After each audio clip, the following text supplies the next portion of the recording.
This episode of the Goode Health Podcast is brought to you by W Wellness, my go-to online store for practitioner quality supplements. W Wellness is all about quality you can trust. Every product is carefully curated, third-party tested, and made in therapeutic doses. So you know you're getting exactly what your body needs without the fillers or the fluff. To help you get started, I've put together a free nutritionist recommended supplements guide with my top picks for different health goals, all available from W Wellness. And of course, you can use my code Nicole20. You can download the guide right now for free via the link in the show notes and start building your supplement toolkit with confidence. Now let's jump straight into this week's episode. Welcome to the Goode Health Podcast. I'm your host, Nicole Goode, a certified functional medicine practitioner, registered nutritionist, and author.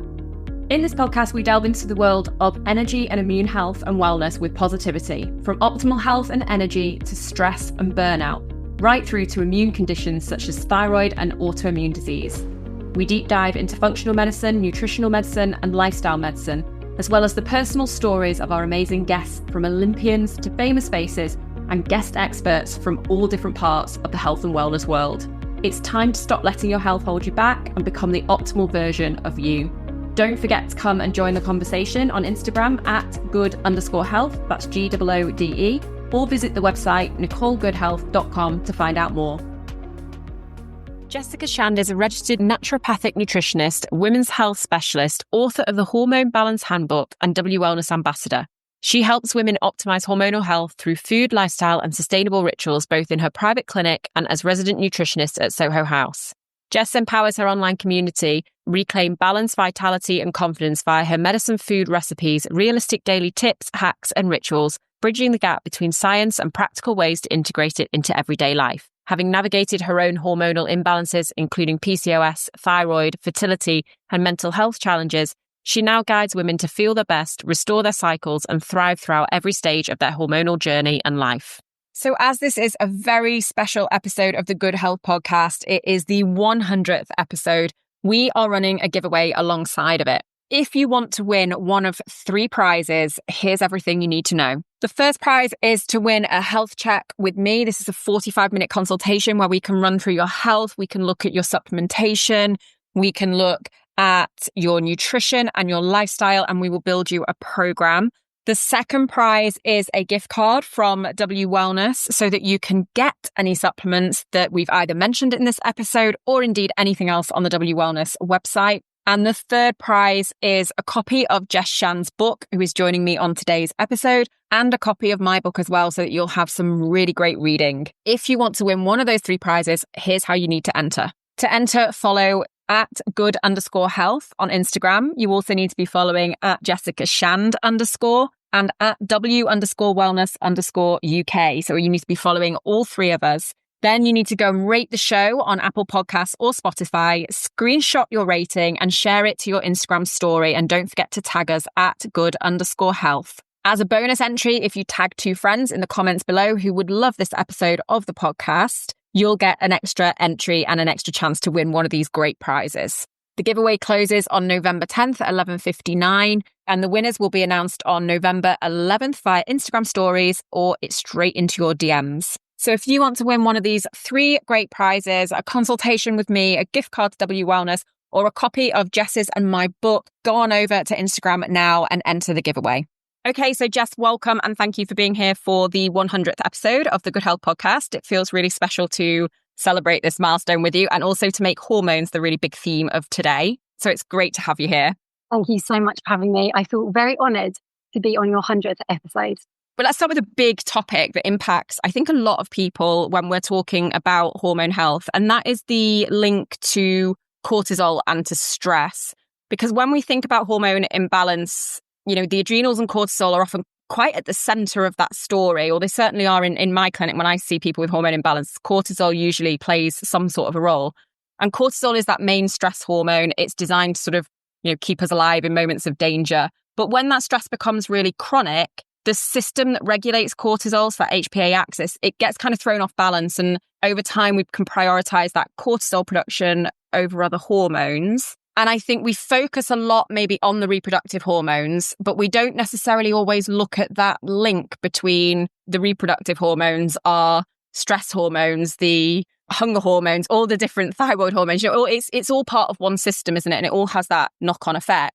So from your perspective, what are those kind of everyday signs that you see in clients that tell you that their hormones are being impacted, or that maybe their hormones are specifically being impacted by that stress and cortisol? Yeah, it's such an interesting topic and something I literally see in clinic, the same as you, probably every single day. People just get so used to feeling a certain way and running in that kind of state that they don't always connect their symptoms or the symptoms that are manifesting and showing up to being related to cortisol. So the common signs I see in my clients are dysregulated sleep. So either not being able, or a combination of not being able to actually fall asleep, mind chatter taking over, and it taking a really, really long time for their nervous system and their brain to kind of like get into that relaxation state, waking up multiple times throughout the night, waking up anxious, waking up wired, or the flip side, feeling so lethargic and like with no get up and go. And obviously, this is how cortisol plays out. In the beginning, when you've got high cortisol, you're in this upregulated fight or flight mode and you're very stressed and you're kind of go. When that is happening for a really long time, your adrenals just get burnt out. And we've heard this term so many times before, but literally our adrenals are struggling to actually pump out hormones and actually produce hormones. And that's when you will get that kind of symptom of waking up in the morning and feeling like you can't kind of like muster up the energy to get on with your day. And that's when I see clients also heavily relying on caffeine and things like sugar throughout the day to get that quick fix. And then also at the end of the day, I hear so often clients saying to me, like, I just feel like I need a glass of wine to literally wind down. That's the only thing that is actually helping them wind down. And then obviously it's a vicious cycle, isn't it? Because then it just kind of like, it affects your sleep hormones, melatonin production, obviously estrogen and progesterone and the cycle. And then that's the other thing I see as well, irregular cycles or really amplified PMS symptoms or perimenopausal symptoms as well. So there are so many ways that cortisol manifests in the body. And it's about kind of like pinpointing how someone is living their life and what can we do? How can we go in and actually make some really powerful, sustainable changes that is going to make a really big difference in the long term. The other thing, that I was just going to say is that also stubborn weight gain as well. I actually think that's a really big one that I see all the time in my clinic, that women holding on to fat around their middle. For me, I'm like, I immediately, I'm like, it might be a cortisol imbalance situation. That sort of stubborn weight gain, particularly stubborn weight gain around the middle, I think is such a picture that people put down to perimenopause. And, we've been told so many times that, it's part of that cycle, women's cycle. It's that time of life. And actually, I think people sometimes miss the point that it might not actually be that. It could be cortisol. And if you sort the cortisol out, actually, you may not be perimenopausal. It could be cortisol, not the sex hormones. I completely agree. I also think because perimenopause and menopause is such a big topic, rightly so, it's something that we all need to know more about, and it's great that it's being talked about so much. But I think sometimes it's quite easy, especially with social media, influencers and things like that, it's quite easy to be like, oh, it must be this. And actually you're forgetting that we have all of these other hormones and they all play a part. Cortisol is so powerful. And I think the other thing, I've already touched on this, but everyone talks again about high cortisol, but low cortisol is also equally can be a really big problem for people. So it's about trying to understand, where is it coming from? What is the driver?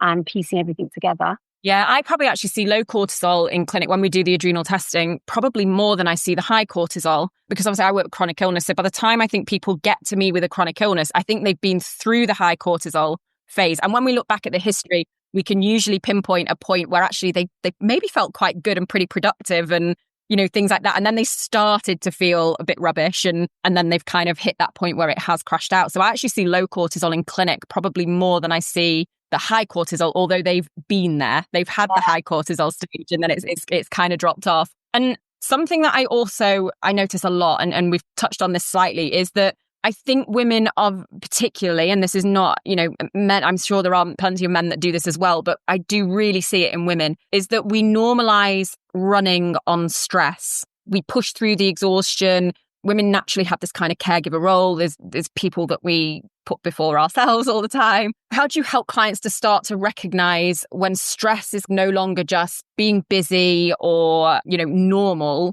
and it's actually starting to become a problem and starting to have that knock-on effect on the other sort of hormones? It's so true. And I think there is such a big difference between being busy and being burnt out. And I think it is so normalized. We are doing all of the things. And actually, we're bloody well good at doing all of the things. Like, actually, it's quite hard to pull yourself out of that. And I've been there before about burnout. And it's because when I reflect back, I think it's because I was almost addicted to being busy. And that feeling, it's like that dopamine hit and that dysregulation of like neurotransmitters, and then that having an impact on the whole hormonal system, including hunger hormones. And then that can play a role in digestive health and all of the other things.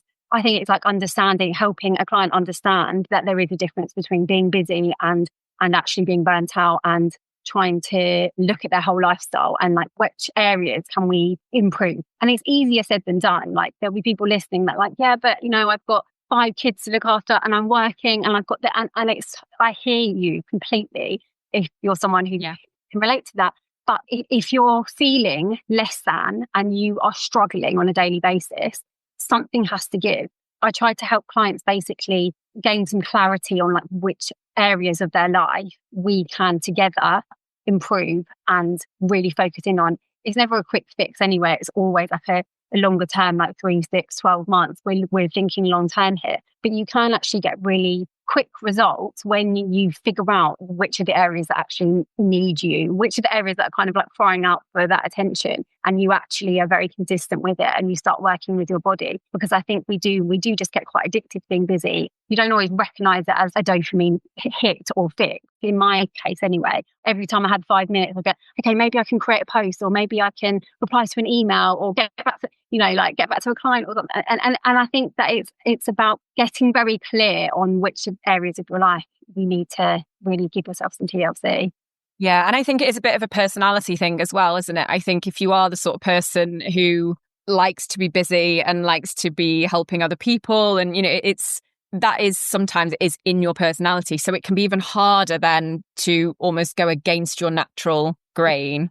Yeah. It is important, because if you haven't got your health, then you can't be busy and you can't help anybody else and you can't look after your kids and you can't work, so it's going to have that knock-on effect. It gets to that point of then literally you are at burnout. And when you're at burnout, real burnout, you cannot function properly. And so I think it's about helping clients, helping people see that it's a real thing. Also, there's so many other things like feeling emotionally. I think a lot of people also have like trauma in their bodies, or they haven't dealt with something and they're also doing all of the things as well. And so like, as much as, I'm a nutritionist, I'm thinking about food and lifestyle, and obviously that is so important. I think that there are so many other angles to come in at, and to make sure you're really thinking about everything, because you can't eat your way out of emotional trauma held in your body. Like, you have to think about the whole picture.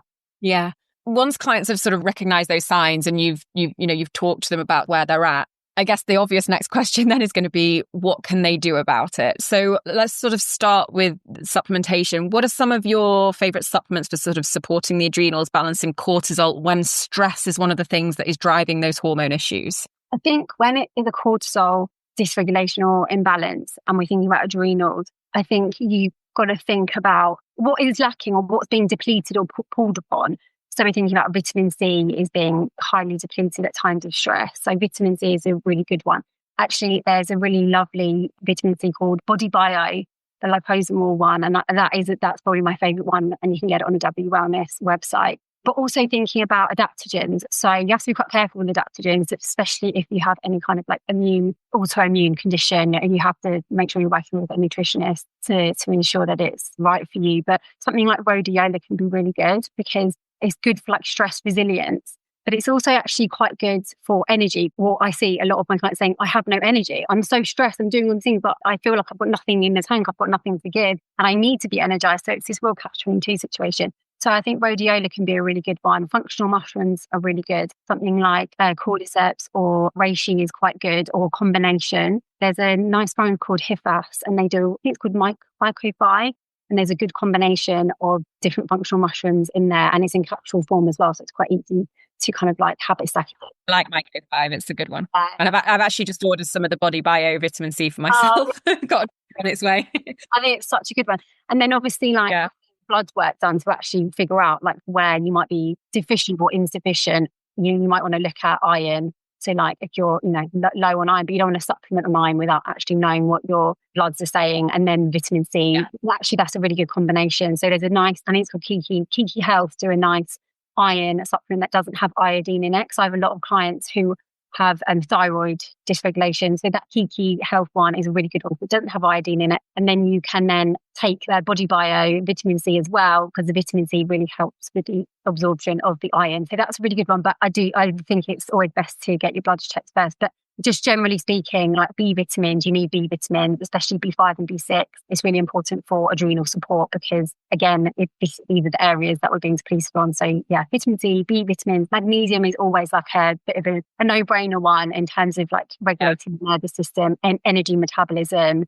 I call it like a reproductive magic mineral all-rounder, because I feel like we could all do with a little bit of magnesium, especially if your symptoms are related to sleep or restless legs or headaches. You can overcomplicate it when it comes to supplement. And I think actually going back to basics, getting some blood work done, going back to basics, and just being very consistent with taking it. Because I see so many, when I'm going through the health forms with a new client, some people are taking so many supplements and then they say to me, I do sometimes take them, but not all the time. You have to be consistent with it to get the results, and also making sure you're taking quality supplements, don't have all the fillers and the unhelpful ingredients in there. So yeah, that's where W Wellness is so good, because everything is so regulated and everything's picked by nutritionists as well. So yeah, it's a really good place to start.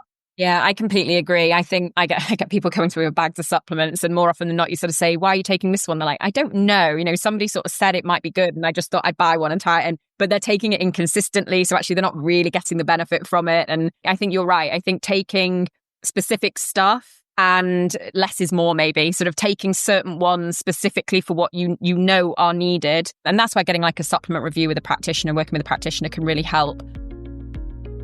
Today's episode is all about hormones, and if you are ready to support your hormone health, W Wellness have kindly sponsored this episode. They have an incredible range of supplements curated by experts, from magnesium and adaptogens for stress to omega-3s, probiotics, collagens, all essentials that we use in clinic every day. Whether it's one of these supplements or one of the supplements that myself or Jess have mentioned in this episode, you can get them all at w-wellness.co.uk and use my code Nicole20 for 20% off your order.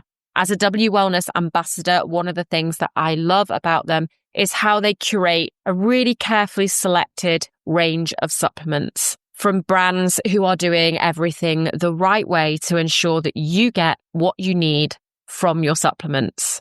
And of course, don't forget, if you want some help in choosing supplements, you can always book a supplement review. All the links are in the show notes below this episode. Let's jump straight back into the conversation with Jess.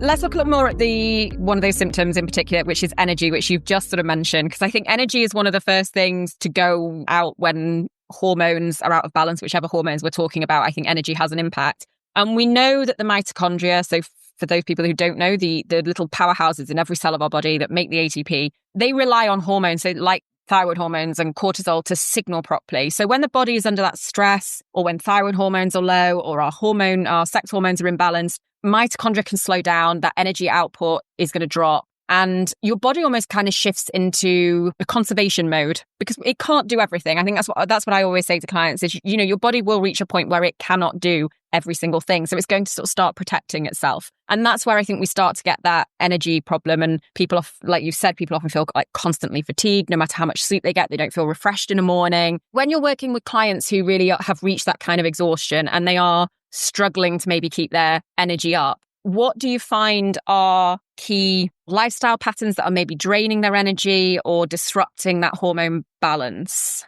I often see women undernourishing and over-exercising. That's like classic. I see it all of the time. You've like burnt through your overdraft and there's literally nothing to give. And then you're expecting your body to be able to do a really good workout and for you to feel energized. Like, it's just never going to happen. And like I said before, the sleep situation, waking up in the morning and feeling so tired, even though you've gone to bed early, and the sleep not making any difference. Blood sugar swings throughout the day and blood sugar crashes, feeling like you need sugar, like that real addictive kind of, like, it's not like, oh yeah, I really fancy something. It's like, I need it. I feel like the sugar in the kitchen is calling my name kind of thing. And that kind of pairs with the undernourishing and over exercising, because your body needs energy. And so it's going to want that quick fix Also, generally under eating, I think as well, like women who are under eating. I know I've already said undernourishing, but literally just not eating enough at meal times, having too many coffees in the day, or having coffee on an empty stomach in the morning. I think that's probably what I see most of.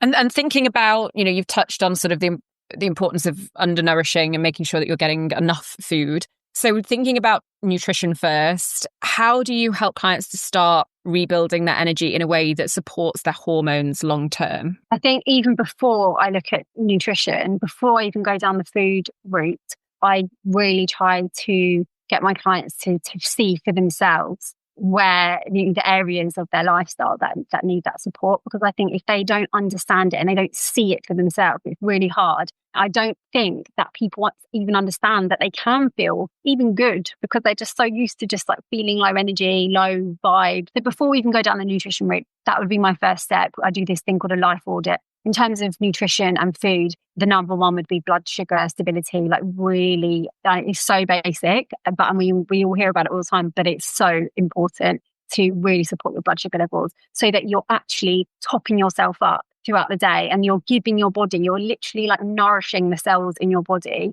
You're giving your body energy. You cannot expect your mitochondrial cells to do their job properly and keep you energized, and cognitively. Also, we're thinking about brain health at work. We really need to be nourishing consistently. And I think it's the consistency piece of the puzzle, being consistent, being very predictable, so your body knows when to expect a meal. And you're not going through long periods of time without eating. You're not skipping breakfast and feeding all your kids, but not feeding yourself. That's another one. And so it's about almost like parenting yourself. Blood sugar balance, making sure you're having a complete protein at every single meal, breakfast, lunch and dinner. If you're having a snack, also make sure that there's a protein and fiber in there. It's not just about the protein. You also need the fiber as well. It's going to be so, if in terms of like gut health, obviously we know this already, gut health, gut microbiome, digestive health, keeping you regular. That again, it can be such an energy drainer if you're constipated or you have digestive issues. It's long term, and again, you can get really used to that. I have clients all the time that say to me, "Oh, I only go once a week, or I only go twice a week. That's just normal for me." And it's like, that's not normal, and we can fix it. Everything, all of our hormones, they're all connected to each other. So things like hunger hormones, digestive health, neurotransmitters, serotonin. I think it's something, isn't it something like 90% of our serotonin is produced in the gut. Yeah. How are you going to be able to expect to be feeling happy and calm and, mentally? I really said hydration, but hydration is also like low hanging fruit. A lot of people don't do it. Keep a big refillable bottle on your desk with you, take it around the house, put it in the car. And then you could also go the extra mile. You could put some quality sea salt in there for electrolytes, or you could buy a really nice electrolyte mix. To do a really nice one, Cellular hydration. I love that one. And so, it's actually not that hard. Actually, the hardest part of it is doing it and actually being consistent with it. It almost is the basics. It's the foundational stuff, if you like. And it's also the stuff that I think so many people are not doing. And that's not to say that they're easy for everybody to implement, but they are sort of some of the things that we just should be doing day to day. Sometimes I think that people almost want something more. Like they want to be like, oh, I just need a magic fit, or I need to buy something or invest in something that is going to be the big change. And it's like, actually, yes, those things can be really helpful. And obviously supplements would be so helpful and could often be the missing piece of the puzzle. But before you even go down that route, it's like, what are you doing every day? Literally, what are your habits? How are you setting yourself up in the morning? If you want to feel better, you have to do the work. You have to take responsibility. And they can feel very overwhelming for people, I think. And I think as well, that we are in a time where we're so lucky that there's so much information, so much free information by experts. Every time you go on Instagram or TikTok or wherever, that you are being bombarded by this, do this, have that. And it can be so overwhelming sometimes that clients literally say to me, like, I feel like I have learned so much, but also know nothing, or I don't know how to actually implement it into my life, because I just feel like, should I be eating carbs? Should I not be eating carbs? Do I need electrolytes? Do I need this, that, and the other? And I think that that's where working with a practitioner is like a game changer, because you get that tailored one-to-one support. You're working on that real kind of like personal level with someone. You're looking, as we both do, we look at someone's whole life. We're not just looking at what they eat. I know we've both experienced clients coming to us with these life-changing stories, and it is absolutely amazing. But you're so right, it's the basics, and the basics are often missed or not regarded as being as important as they should be. Yeah. I always say to people, you can't out supplement a bad diet or a bad lifestyle. And that's not to say that supplements don't help. It's just that you've got to get all three in place. You've got to get the diet in place, you've got to get the lifestyle in place, and you've got to get the right supplements in there. That are ones that you actually need. We sort of touched on electrolytes there for energy, but what are your other sort of go-to supplements for energy if somebody is really sort of struggling with that? I think a good all-rounder, because it's like, I think it's quite difficult to say because you don't know what else is going on in someone's life. You don't know if they have an autoimmune condition or they're going through fertility challenges or whatever. So a good all-rounder, Wild Nutrition do a really nice energy supplement, and it has B vitamins, magnesium, zinc. It's a really nice one. I've already mentioned this, but again, iron is a classic. But again, you need to get your bloods tested for that. Vitamin C, we said CoQ10 is a really good one. There's a nice brand called, I think it's Young and Earth? Young and Earth, yeah. That's a really nice complex. Your vitamin D levels, I see so many times when I'm looking at people's vitamin D levels so low and have been for a really long time. And then you think, I can't believe that the last year your vitamin D has been less than adequate. Omega-3, I think, as well. I see omega-3 as like a staple. I've taken omega-3 for years, and I probably will forever take omega-3. I think it's just one of those staples that I see the same with vitamin D. You just need to make sure you get your dosages right. And yeah, I always love adaptogenic herbs and stuff. I love ashwagandha, love it. But again, if you've got an autoimmune condition, you just have to be really careful so it doesn't overstimulate your immune system. But yeah, ashwagandha can be very helpful, and also you can cycle it and do it in short phases. Just make sure you're like tailoring it and not taking supplements, especially adaptogens, for a really long time. Keep logging like your symptoms and your if something changes. I think it's important for you to document it, write it down,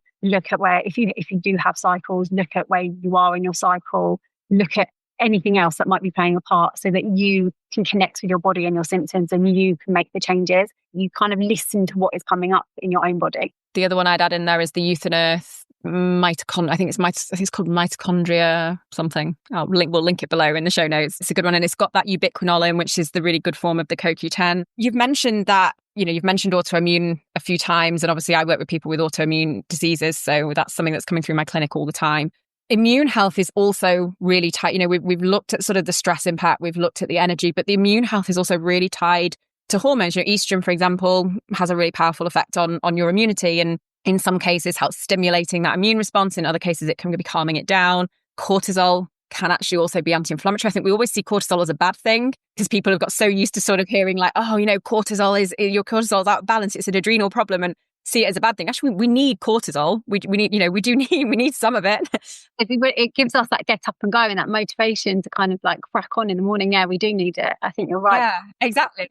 Yeah, so we do need these things. And many women notice that their immune health symptoms will flare up maybe around a particular time of their cycle.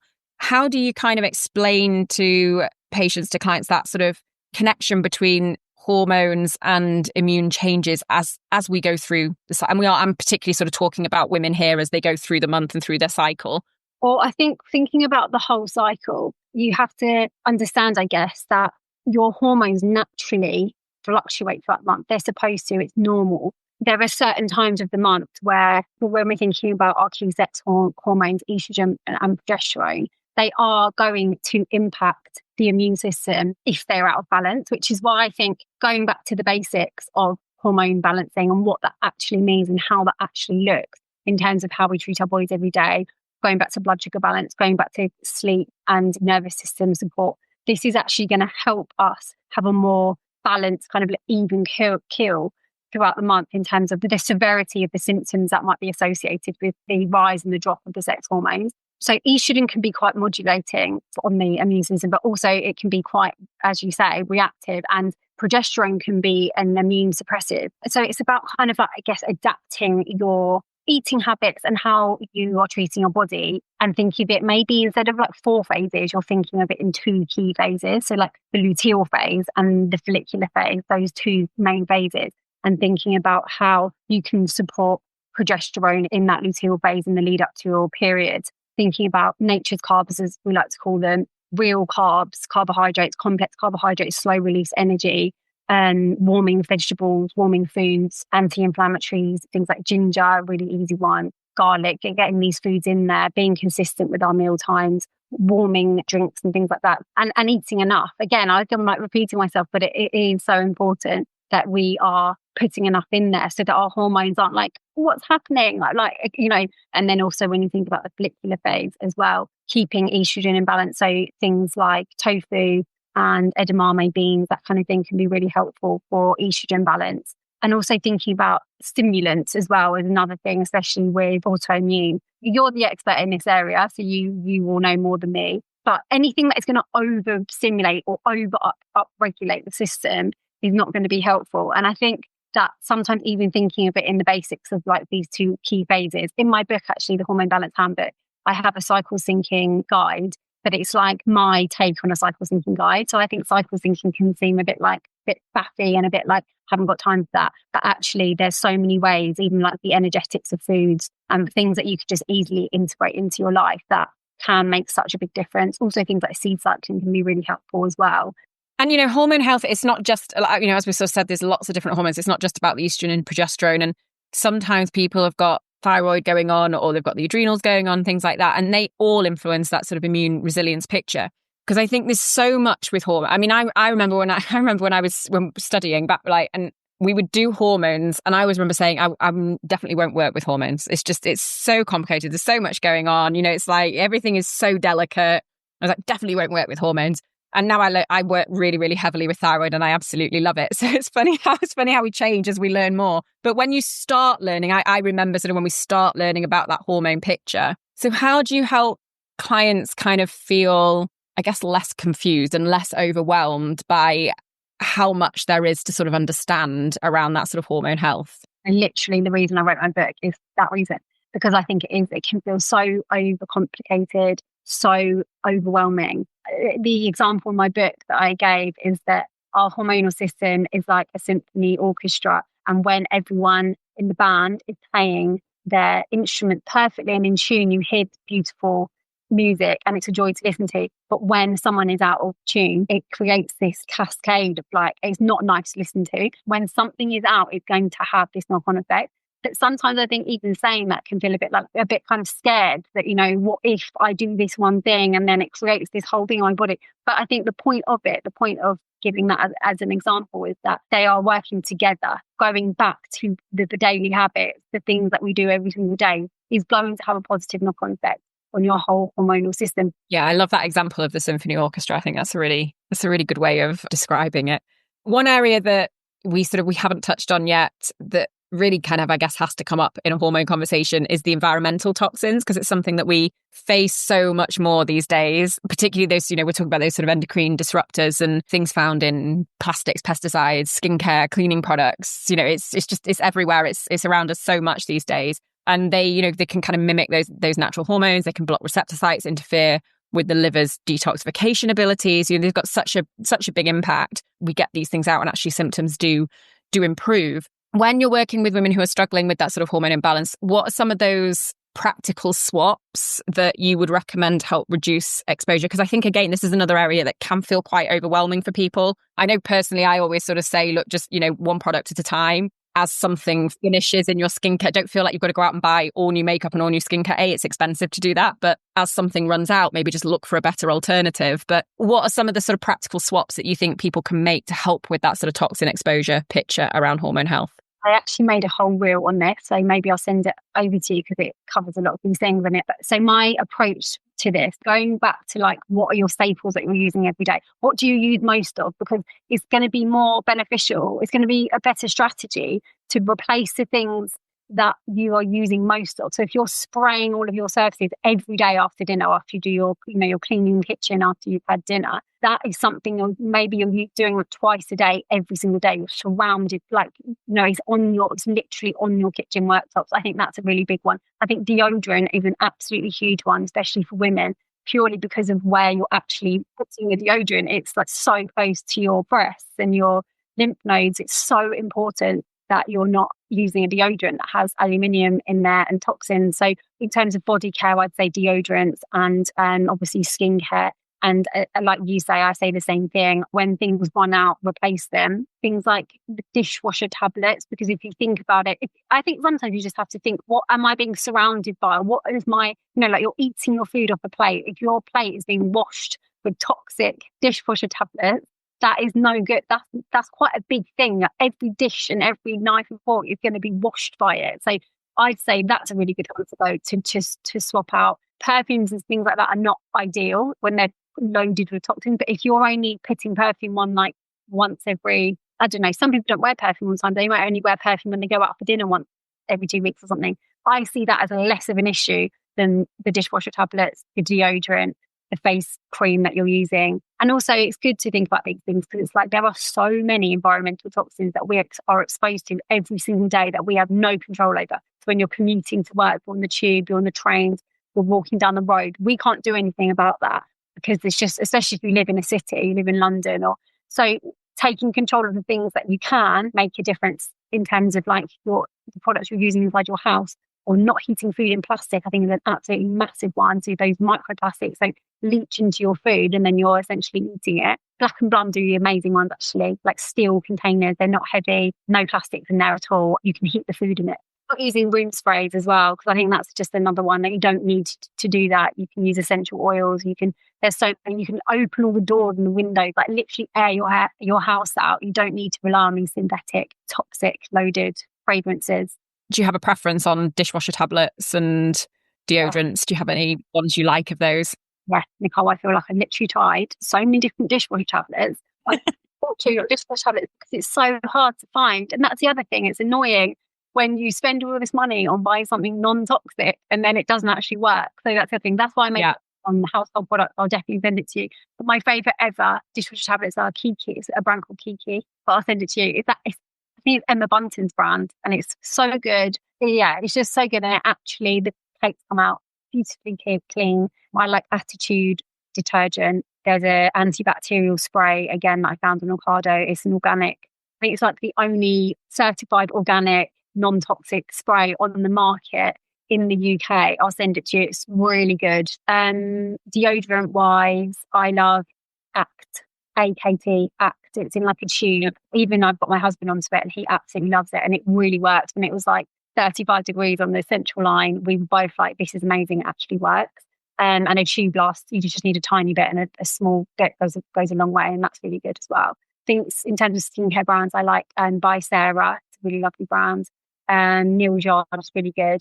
But again, like I'm someone I try to do my absolute best in terms of minimizing these endocrine disruptors, but I still love science-backed skincare, and that's important to me as well. So I'll use like I really like Medicate. I think Medicate SkinCeuticals. There's a few things from those brands that I love. And the thing is, I think what grinds my gears sometimes is that people sometimes focus so much on, oh, you can't use that. I'm going to put tallow on my skin instead of using one of these science-backed, really amazing products because it's got toxins in it. And it's like, actually, when you look, sometimes I think people don't look at things properly and they just kind of label things. And I think actually, firstly, look at the amount of whatever is in there and actually what is it doing for you. If you've got a skin issue, you're not going to fix your skin by using tallow on your skin if you've got some kind of like inflammatory condition where you need these specific hard-working actives to do their job properly. Obviously, I'm not a dermatologist or a skin expert,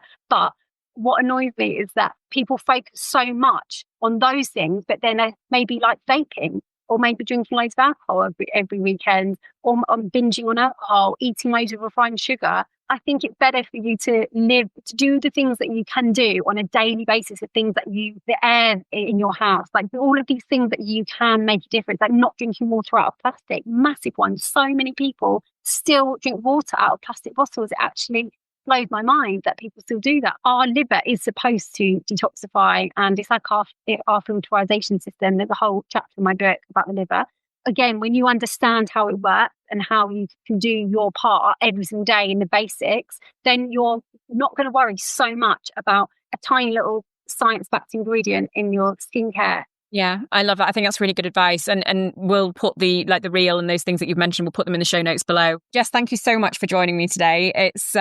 I've loved talking to you about all of this. But as a sort of final question for you, what would be, your top 3-5 sort of practical steps that anybody who is struggling with hormone imbalance, you would sort of say to them, do these things first? I know we've touched on a couple of these, but just to kind of summarize quickly for people. Carry out a mini life audit, which is literally as simple as doing like a 7 to 14 day food and symptom diary. So writing down in the notes on your phone or in the diary on your phone, or physically writing down in pen and paper what you're eating and the symptoms. Importantly, the symptom, it's not just about the food, it's how you're feeling afterwards. Your body will always give you signs and signals. And sometimes it's especially at the beginning, it's hard to hear what your body is trying to tell you. But when you have evidence every single day of what's coming up, a very good way to gain clarity over like what's happening, to then like be able to be like, okay, these are the areas I'm going to work on, or I can then take this to a nutritionist. Number 2, it would be add complete protein to every meal and every snack, because that's going to really support your blood sugar